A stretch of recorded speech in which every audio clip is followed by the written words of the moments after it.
Magandang araw po sa inyong lahat mga kababayan at welcome back dito po sa PNR. At ito nga mga kababayan, nasa thumbnail po natin, OMG, paktay na, video pinakita na, Vice President Sara hindi na mapipigilan pa. VP Sara nag-iingat baka matulad kay Ninoy. Patungkol po riyan mga kababayan ng ating alamin at bibigyan ng komento ngayong araw na ito. Pero bago natin simulan yan, ito, isi-share din po natin si Gadon mga kababayan. Ako, naglabas naman po ng gustong ma-disbar itong si Vice President Sara Duterte ni Gadon. Yan mga kababayan, bigyan po natin ng reaksyon yan maya-maya lang. At ito pa, isi-share din po natin itong naging reaksyon buwelta ni Vice President Sara Duterte dito po sa naging pahayag ni Lucas Bersamin, no? Executive Secretary Lucas Bersamin, patungkol po dyan sa panggugurgur na statement. Kaya nga po napalagay natin dito sa thumbnail natin, VP Sara nag-iingat baka matulad kay Ninoy. Kasi po nabanggit din po dito ni Vice President Sara Duterte kung ano po yung nangyari kay Ninoy, kung paano nagurgur si Ninoy. Matalino po si Vice President Sara Duterte, kaya inunahan niya na po. Yan mga kababayan, yan po ating pag-uusapan at bibigyan ng reaksyon. At eto na nga po, simulan na po natin dito kay Gadon. Sa post po ng isang DDS vlogger mga kababayan na si Tio Moreno, sabi niya po, I understand the need to appease your superiors, no, to keep your job. But I find it baffling how things have shifted in the Philippines. Bumaliktad ang mundo dito sa Pilipinas mga kababayan. Dahil po, eto, tingnan po ninyo, sabi po dito, a convicted criminal passing judgment on a lawyer with a clean record. Sino pong tinutukoy? Si Castro mga kababayan. Si convicted congresswoman, child abuser Castro. Franz Castro. Ito pang sabi, lawmakers seem more concerned with protecting the rights of criminals than the rights of the innocents. Sino naman po ito? Yung tuwad ko mga kababayan, no? Mas pinoprotektahan pa po nila itong mga addictus kaysa po doon sa mga inosente at mga biktima ng mga ito. At eto naman ngayon, sabi ni Teo Moreno, sabi niya po, and now, a disbarred lawyer is attempting to disbar a duly elected vice president. Ano na bang nangyayari sa ating bansa? Si Gadon ang tinutukoy po dito. Ito po, Gadon, a disbarred lawyer who wants to disbar a duly elected vice president. Disbar ka na pala Gadon Anong pakialam mo pa? Diba? Si Gadon po ang Presidential Advisor on Poverty Alleviation. Secretary po ito, no, mga kababayan. Pero, teka lang. Ang dami na pong dumaan na bagyo sa ating bansa. No? Pero ni isang wala tayong narinig dito kay Gadon. I thought na siya po ang mag-aangat sa poverty, no? Sa kahirapan ng Pilipinas. Paano ba niya sasabihin? Paano siya tutulong dito sa mga nasalanta ng bagyo? Sinabi niya nga pong, ang kahirapan sa Pilipinas ay imagination lang. Siguro ko, rin to si Gadon no? High rin ito, high. Pero maisip mo, ang poverty pala sa Pilipinas is just only imagination. Well, anyway, ano pong yung reaction dyan sa gustong mangyari ni Gadon, no? Na madisbar itong si Vice President Sara Duterte? I-comment nyo na lang po sa baba. No, doon po sa mga loyal dito kay Gadon. Hanggang ngayon po ba kayo ay naniniwala pa dito kay Gadon? Ako dati kong iniidolo, no? Honestly, no, nung sinasabi niya pang yung bobo yung ba? May kataga siyang bobo. Nako, paborito ko po. Ginagamit ko pa ngayon sa pagbablog ko Yung wag bobo, yun, di ba? O ngayon, naniniwala pa ba kayo kay Gadon? Pa-comment na lang kung naniniwala pa kayo. Congratulations, no?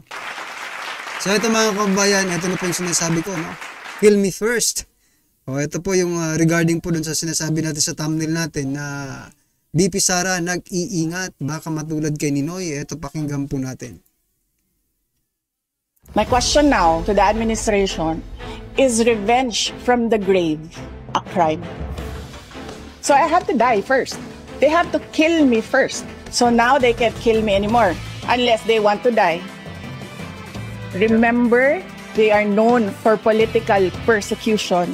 They suppress and oppress opposition. They assassinated their political enemy. Ang hindi lang. So yan mga kababayan, no? Ano lang natin yung konti. Yun na po yung sinasabi natin, baka matulad kay Ninoy. No? Sabi nga po ni Vice President Sara Duterte, they are known sa pag-assassinate ng kanilang political enemy. And that is written in the history, no? Mga kababayan. Kung hindi man nakasulat sa history, witnessed by all Filipinos, no, na nabuhay noon sa panahong yan, na ginurgur nga si Ninoy Aquino. Diba? Kaya nga pinangalan ng Ninoy Aquino International Airport yan dahil kay Ninoy. So ayaw lang ni Vice President Sara Duterte na maulit yung history na yan. Na sa pagkakataong ito, siya naman po ang magurgur. Kasi nga, known po sila dyan na strategy na yan. Maybe yung ganyang strategy ay naipasa ni Marcos Sr. dito sa sa kanyang anak na si Marcos Jr., di ba? So matalino po si Vice President Sara Duterte, mga kababayan. Palakpan po natin. Para mapigilan ang ganyang klaseng pagkakataon, no? Inunahan niya na po. So, para hindi po siya magurugor. So, yan na nga. Kill me first. Not unless kung ayaw niyong magurugor, huwag niyo akong gurgurin. Diba? Ang talino po.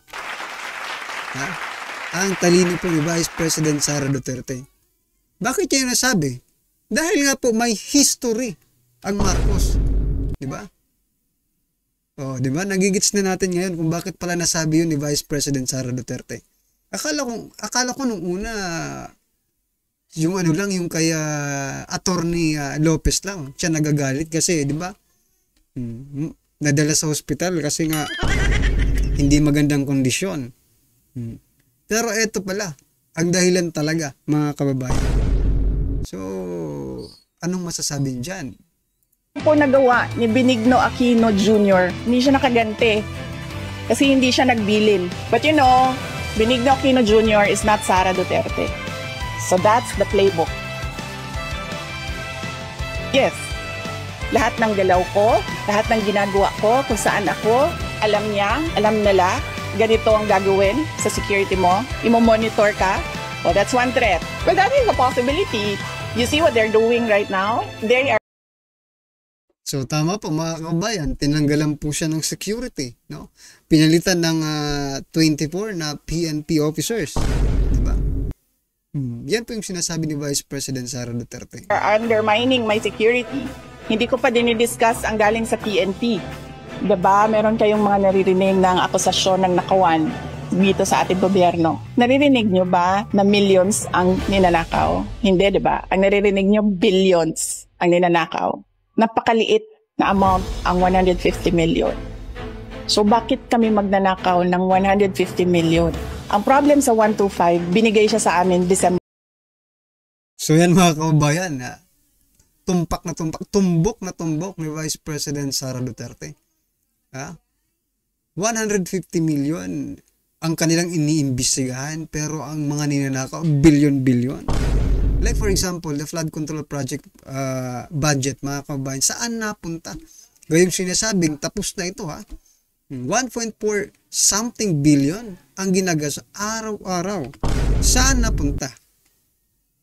Iko-compare natin dito sa 150 million na confidential fund na nagfo-focus sila. Siguro matatapos na lang talaga yung term nila. Diyan na lang sila nagfo-focus. Wala na. O, dito naman po tayo sa 125 million. Ito po kang nangyari.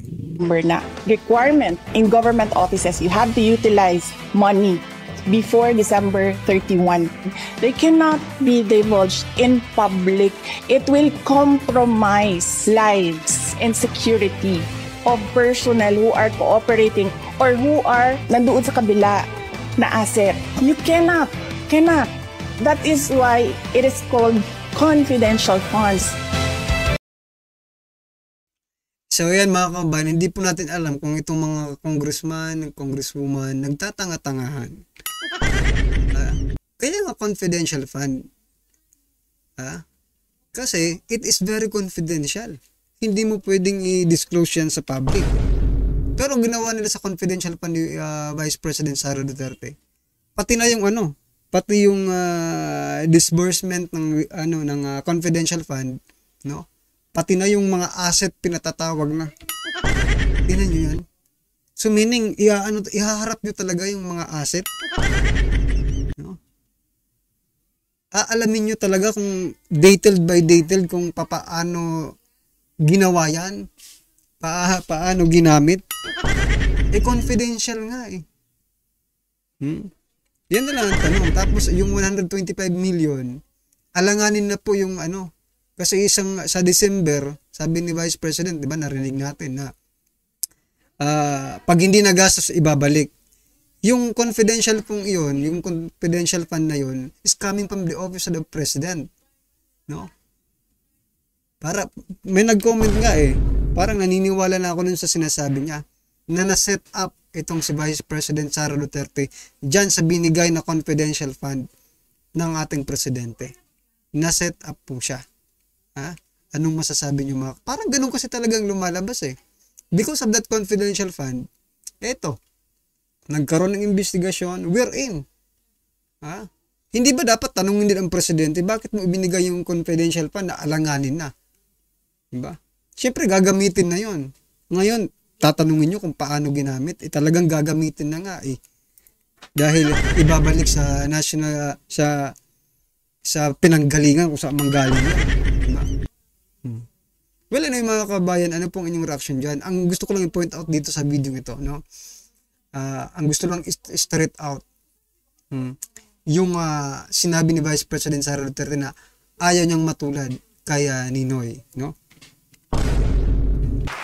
Ayaw niyang matulad kay Ninoy na, diba, na gurgur. Political enemy, diba? Ngayon siya, matalino. Diba? Palakpakan po natin. Ngayon, pag nagurgur siya, alams na. Diba? Well, anyway mga kabayan, ito pakinggan po natin to at bigyan natin ng reaksyon. Ang title po nito, Breaking News, paktay na. Vice President Sara hindi nakatiis. Video ni Lisa pinakita na. BBM at Tamba nagulantang. Ito mga kabayan, pakinggan at banoorin po natin at bigyan natin ng komento to. Ito ang nakakagulat. Viral at trending ngayon sa mundo ng social media ang di umano'y balitang Speaker Martin Romualdez at Pangulong Bongbong Marcos Jr.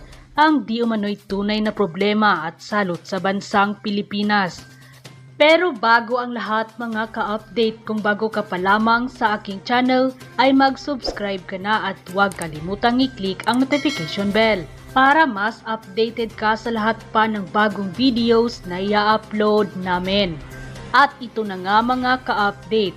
Ito ang naging matapang na pahayag ni Vice President Inday Sara Duterte sa katatapos lamang na press conference kung saan hindi na napigilan pa at sumabog na sa galit si Vice President Inday Sara Duterte at diretsahan itong sinabi ang mga tinatagong baho ng mga nakaupo sa gobyerno, particular na ang unang ginang na si Liza Araneta Marcos sa nasabing live video. Hindi mapigilan ng Vice Presidente na paulanan ng mura ang unang ginang matapos nitong patuloy di umanong gipitin ang mga opisyalis ng Office of the Vice President. Bukod naman kay Pangulong Bongbong Marcos Jr. at Speaker Martin Romualdez ay sangkot rin di umano sa maanumalyang korupsyon ang unang ginang na si Liza Araneta Marcos matapos di umanong isiniwalat ng Vice Presidente Inday Sara Duterte na ito ang punot-tulong dahilan matapos lumabas sa social media na may opisyalis di umano sa Department of Education at maging ang Office of the Vice President na di umano'y nakakatanggap ng envelope na nagmula raw di umano kay Vice President Inday Sara Duterte. Ngunit matapang naman na isiniwalat ng Vice President na si unang ginang Liza Araneta Marcos di umano ang nasa likod ng mga nasabing envelope na ayon mismo sa ikalawang Pangulo ng Bansa na may video di umano ang unang ginang na isinend sa kanya na may isang babae di umano na papupuntahin di umano siya sa opisina ng Department of Education para tanggapin di umano ang nasabing envelope.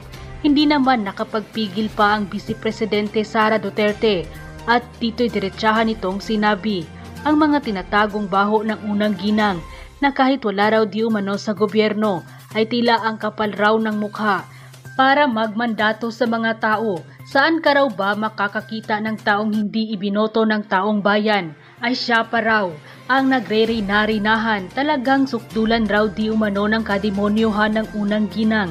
At hindi lamang si Pangulong Bongbong Marcos, kundi lalong-lalo na ang kaniyang asawa na si First Lady Liza Araneta Marcos at Speaker Martin Romualdez na isa pa di umano sa naging revelasyon ng Vice Presidente ay sangkot rin di umano sa maanumalyang bribery sa Okada, Manila. Ang Speaker Martin Romualdez, narito at panoorin ang buong detalyadong video kung saan diretsahan itong sinabi at pinaulanan ng mura ng Vice Presidente Inday Sara Duterte ang unang ginang na si Liza Araneta Marcos matapos malamang ito ang nasa likod ng ilang panggigipit sa kanya at sa kanyang opisina. Narito at panoorin ang buong detalyadong video ng Vice President Inday Sara Duterte. Lisa Marcos, naalala mo? Nagpadala ka sa akin ng video? Sinabihan mo ako saan kukunin ang pera. Pinakita mo ang muka ng tao doon sa video message mo. Hi, Nikki. This is she's been working with us for the longest time. We trust her. You sent me written instructions about money.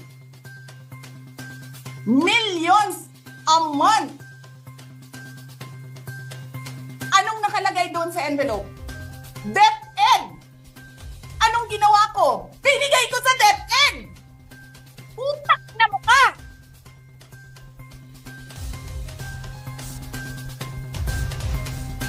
Wala ka ngang posisyon sa gobyerno, namimigay ka ng pera ng gobyerno eh.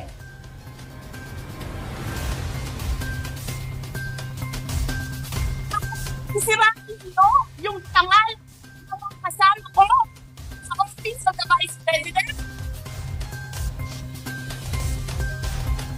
Sasabihin nyo sa mga tao, nakaw yan, confidential funds yan. Niwala nga kayong isang proof na confidential funds yan. Naniwala lang kayo sa isang babae na ang pangalan ay Gloria Mercado na nagsabing confidential funds yan, na hindi nyo nga nilabas na wala pang confidential funds, meron ng white envelope. Kasi 2022 pa lang, tangina mo ka, may utos na ng pera sa DepEd. Tapos kami yung nagsisinungaling? Nagpipigil ako eh.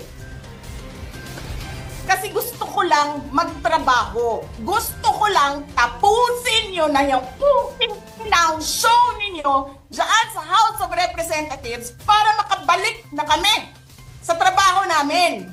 Nang lumabas naman ang balitang ito ay hindi naman mapigilan ng marami sa ating mga kababayan. So yan mga kababayan, grabe pala.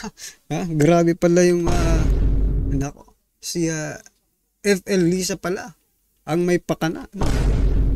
Base po yan kay Vice President Sara Duterte. May inutusan, white envelope. Yun na ba yung mga envelope na yun na dinadala nila sa Kongreso? Well, anyway mga kababayan, ano po inyong reaksyon, opinion patungkol po sa video ito? I-comment lang po sa baba para at least alam po ng ating mga kababayan ang inyong opinion. Maraming salamat po.